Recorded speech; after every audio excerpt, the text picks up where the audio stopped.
when you say kobudo or kobujitsu, if you ask anyone, even in Okinawa, they say, oh yeah, that's weaponry. I had a meeting years ago with this, it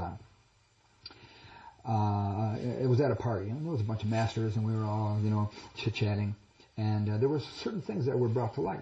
For instance, they all said kobudo and kobujitsu meant weaponry. So I brought it up and I said, well, does it really mean weaponry? Kobudo, kobujitsu?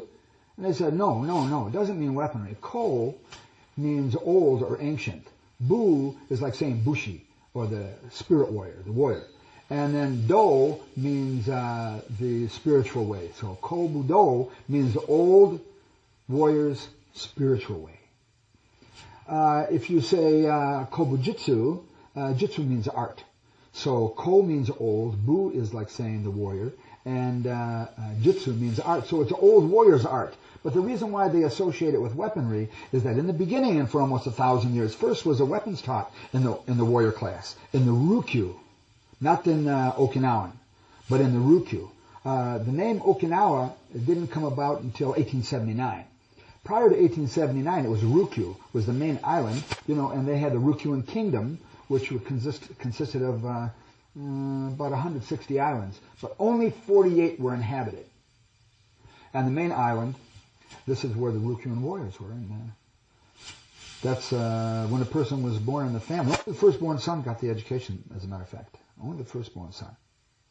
That's because when the firstborn son was born into a warrior's family, he was automatically born into service, which meant that it was the responsibility of his father to teach him the martial art and to prepare him one day to take his place when he became too old.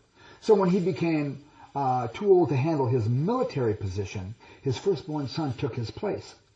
He became the head of the entire family, and the warrior, the old warrior, the father, he became like a counselor to the family, and the firstborn son took over.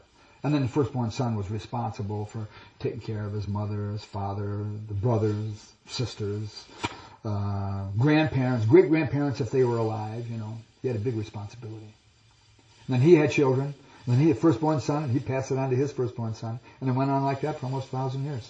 Yeah, so he was automatically born into service. As far as I know, that is.